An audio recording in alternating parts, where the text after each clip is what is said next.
Irmãos, segunda carta aos Coríntios, capítulo 5, e o versículo 21. Que todos os irmãos possam encontrar. Segunda carta de Paulo aos Coríntios vai ficar após os evangelhos. Você vai encontrar o livro de Atos, a carta aos Romanos, e aí sim as duas cartas de Paulo aos Coríntios.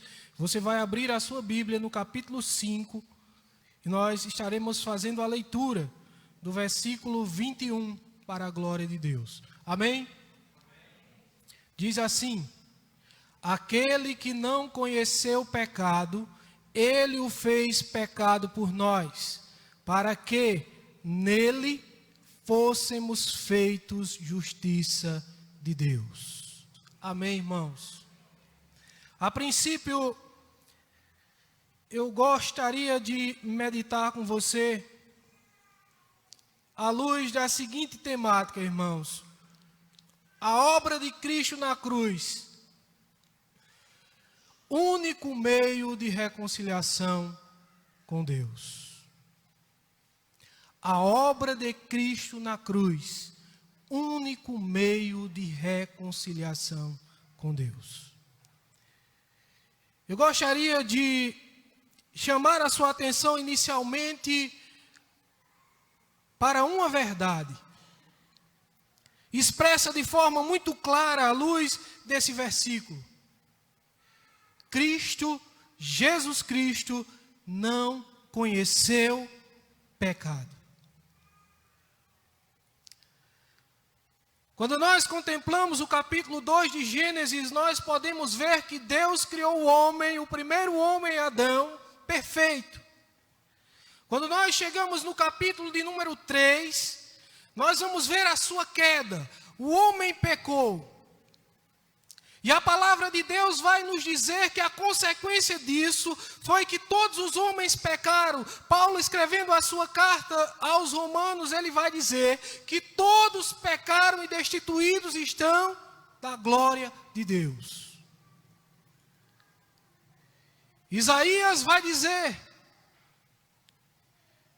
que os nossos pecados, eles fazem uma separação entre nós e o nosso Deus.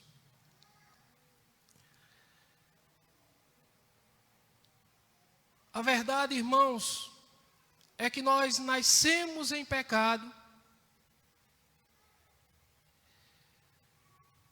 Nós fomos treinados em pecado. E nós vivemos completamente cercados pelo pecado. O pecado é um amigo extremamente íntimo de nossa natureza humana. Mas diferentemente de Adão, diferentemente de nós, Cristo não pecou. Cristo não pecou. Nós pecamos todos os dias. Apesar do texto que o irmão Bruno leu ser uma verdade absoluta, apesar de sermos livres do poder do pecado pela graça de Deus, apesar de não vivermos chafurdados no lamaçal do pecado, apesar de nós não termos prazer no pecado, ainda assim, nós caímos, nós pecamos, nós falhamos. E falhamos todos os dias. E aí você pode dizer: irmão Jobson, o irmão está pegando muito pesado. Abra sua Bíblia no Evangelho de Mateus, em seu capítulo de número 22.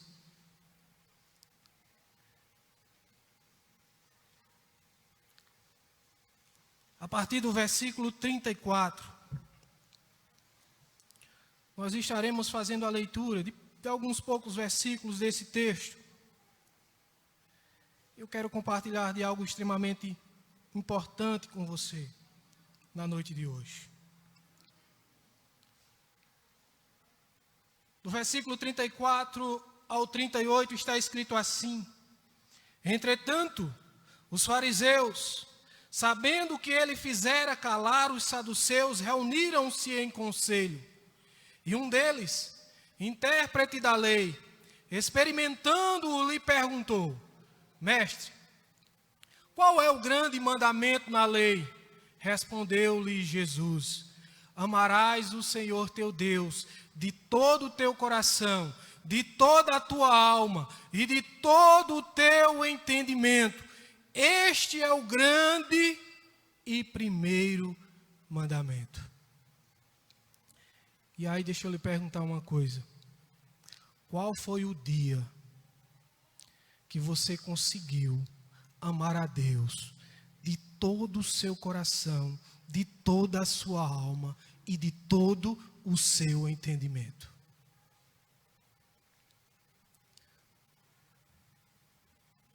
Você não precisa me responder. Não há necessidade. Mas a resposta é que nenhum de nós conseguimos atingir esse nível de exigência. Você, assim como eu, quebramos incansavelmente aquele que é o grande, o primeiro e o grande mandamento. Amar a Deus de todo o nosso coração, de toda a nossa alma e de todo o nosso entendimento. Só que ao contrário de nós, irmãos, Jesus, ao longo de toda a sua vida, em nenhum momento ele deixou de amar o seu Deus e Pai de todo o seu coração, de toda a sua alma e de todo o seu entendimento. Aquele que é capaz de nos reconciliar com o nosso Deus. Em nenhum momento de sua vida deixou, amados e queridos irmãos, de cumprir com este mandamento. E por este fato, amados e queridos irmãos, pelo fato de ele ter cumprido em todos os momentos de sua vida aquilo que nenhum outro ser humano conseguiu cumprir ao longo de toda a história da humanidade, ele tem autoridade para dizer o que disse. Em João 14,6 está registrado ele dizendo: eu sou o caminho, eu sou a verdade, eu sou a vida, e ninguém vem ao Pai senão por mim.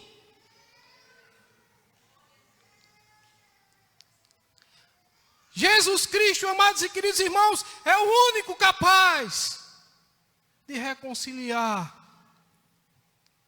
o ser humano pecador com o nosso Deus.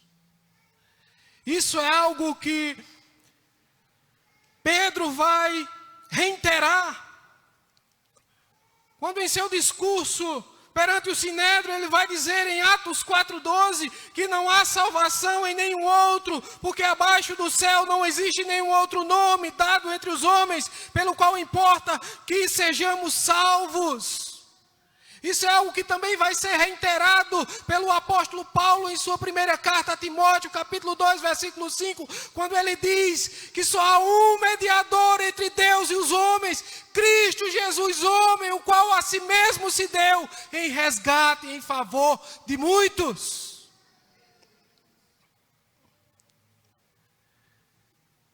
A obra de Cristo na cruz é o único meio de reconciliação com Deus, irmãos. Único e exclusivamente Cristo é o nosso sumo sacerdote. É o sumo sacerdote, como diz o autor aos Hebreus, que se compadece de nós. Ele vai dizer no capítulo 4 e no versículo 14 e 15, que tendo, pois, a Jesus, o Filho de Deus, como grande sumo sacerdote que penetrou os céus, como grande sumo sacerdote que penetrou os céus, Conservemos firmes a nossa confissão, porque não temos sumo sacerdote que não possa compadecer-se das nossas fraquezas. Antes foi ele tentado em todas as coisas, à nossa semelhança, mas sem pecado. Ele tem autoridade para nos reconciliar com o Pai, porque ele foi tentado nos mais profundos níveis e não pecou. Logo, a reconciliação do pecador com Deus só é possível por meio do Cristo, que não conheceu o pecado, mas foi feito pecado por nós. Não há outra maneira, irmãos. Isso não significa que Cristo na cruz assumiu em sua natureza a impureza, a mancha, a corrupção dos nossos pecados. Não. Não foi para essa finalidade que ele foi para a cruz, mas foi com a finalidade de que nós, nele, fôssemos feitos justiça de Deus. Ele continuou puro, continuou santo, continuou 100% justo em sua natureza, mas recebeu a punição dos seus, dos meus, dos nossos pecados. Do mesmo modo, irmãos, nós em Cristo não passamos a ter justiça própria. Não. Nós não passamos a ter justiça própria, mas em Cristo nós podemos receber, assim como muitos de nós já recebemos graciosamente a justificação que provém de Deus. Nós fomos declarados realmente justos diante de Deus. Isso se deu por meio de Cristo. Por isso o autor Paulo aos Coríntios, nesse mesmo capítulo 5, mas no versículo de número 18, ele vai nos mostrar que é Deus quem nos reconcilia consigo mesmo por intermédio de Cristo. E no versículo 29, no versículo 19, melhor dizendo, ele vai dizer que Deus estava em Cristo reconciliando consigo o mundo, não imputando ao mundo as suas transgressões. E aí eu quero me prender ao miolo do versículo que diz: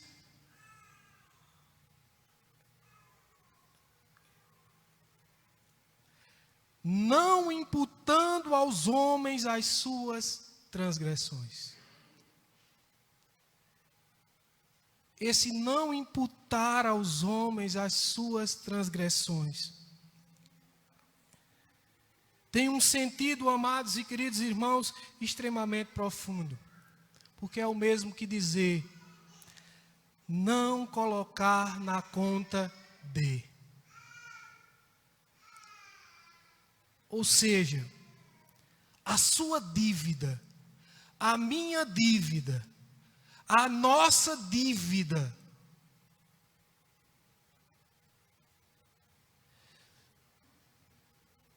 a dívida que tínhamos com Deus, não foi colocada na nossa conta. Não foi.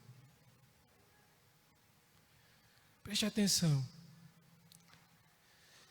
Se a nossa dívida diante de Deus, irmãos, fosse apenas um pecado, um só, cometido,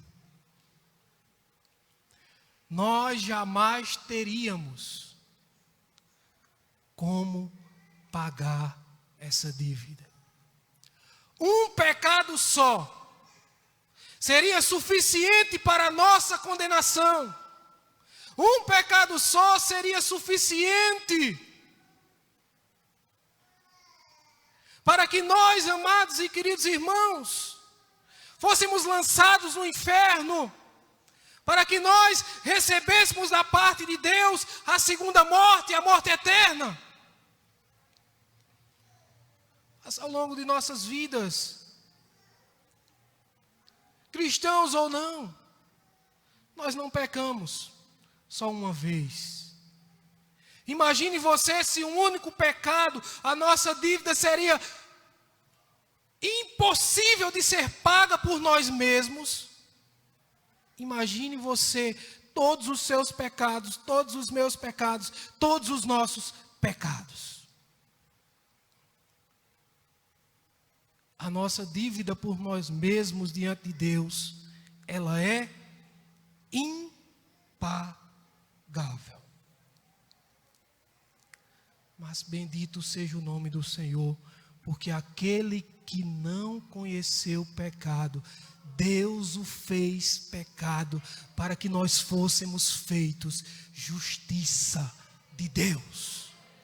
O mérito não está em você, não está em mim, o mérito não está nas nossas obras, o mérito está tão somente em Jesus Cristo, o nosso Senhor e o nosso Salvador. Não perca seu tempo confiando em você mesmo. Coloque a sua confiança tão somente naquele que morreu, mas ao terceiro dia ressuscitou, subiu aos céus e haverá de voltar para arrebatar a sua igreja, lavada e remida pelo seu sangue. Não podemos, irmãos, confiar em nossas próprias capacidades, em nossos próprios méritos, em nossas próprias obras, mas devemos tão somente confiar em Jesus Cristo, em sua obra, para a glória do Senhor nosso Deus. O versículo 21 vai nos revelar, de maneira muito clara, que a dívida que nós tínhamos com Deus, Ele pegou essa dívida e colocou sobre Jesus Cristo. Ele pegou a nossa dívida e colocou sobre o seu Filho, Jesus Cristo. Por isso o apóstolo Paulo vai dizer, em sua carta aos Colossenses, capítulo 2, versículo 14, que o escrito de dívida que era contra nós foi cancelado, inteiramente removido e encravado na cruz. Bendito seja o nome do Senhor. Jesus pagou a nossa dívida, irmãos. Jesus não pagou com ouro, Jesus não pagou com prata, Jesus não pagou com dinheiro, Ele pagou com seu próprio sangue sendo derramado, Ele pagou com a sua própria vida na cruz. Em nós não podemos confiar, mas nele nós podemos confiar e descansar. Naquela cruz, ele foi declarado legalmente culpado, para que nós, nele, fôssemos declarados legalmente justos. Deus colocou a justiça de Cristo sobre nós e Deus colocou a nossa culpa sobre Cristo. Dá para você entender isso? Deus derramou a sua ira sobre o seu próprio e único Filho, para que unicamente por meio da obra dele, nós fôssemos reconciliados com o Pai. Aleluia! Bendito seja Deus. Não é por acaso, irmãos, que Jesus, quando está orando lá no Getsêmani, prestes a passar por todo aquele processo, ele vai dizer em Mateus 26, 39, registra, ele fazendo um pedido e dizendo, se possível, passe de mim este cálice. Jesus não estava olhando, contemplando a traição de Judas. Jesus não estava contemplando a prisão arbitrária que sofreu. Jesus, nesse pedido, não estava contemplando os escárnios, as humilhações. Ele não estava contemplando os pregos, mas ele estava contemplando tão somente a ira de Deus, o Deus Todo-Poderoso que ia ser derramada sobre ele. E aí ele diz: se possível, passe de mim este cálice, mas bendito seja o nome do Senhor, porque ele também diz: todavia não seja como eu quero, mas como tu queres. Diante de todo aquele dilema, ele não retrocedeu, mas ele seguiu em frente para o propósito de fazer com que você e eu, com que cada um daqueles que creem nele, fossem feitos justiça de Deus. Aleluia, aleluia. Jesus vai à cruz, irmãos, assumindo a nossa condição, que era de separados de Deus, para sofrer fora da presença favorável de Deus, e assim nós fôssemos beneficiados com a presença favorável de Deus em nossas vidas. Jesus tornou o Pai favorável a nós. E nós fomos, por meio de Jesus, declarados legalmente justos diante de Deus. Jesus foi tratado como culpado para que nós hoje e eternamente sejamos tratados como inocentes diante do Pai. Eu quero encerrar dizendo duas coisas muito breves. Todo ser humano necessita de uma reconciliação com Deus. E essa reconciliação, ela não vem por meio da religião A ou B. Ela não vem por meio da placa denominacional A ou B. Mas ela também não vem por meio das obras que os homens, pecadores por natureza, praticam. Ela só vem por meio daquele que não conheceu o pecado, mas foi feito pecado, para que nós sejamos feitos justiça de Deus. Deixa eu dizer só mais uma coisa, para encerrar. Não fomos nós, os ofensores, que fomos até Deus, mas a iniciativa foi dele. Foi ele que, vendo a nossa miséria, ele veio até nós.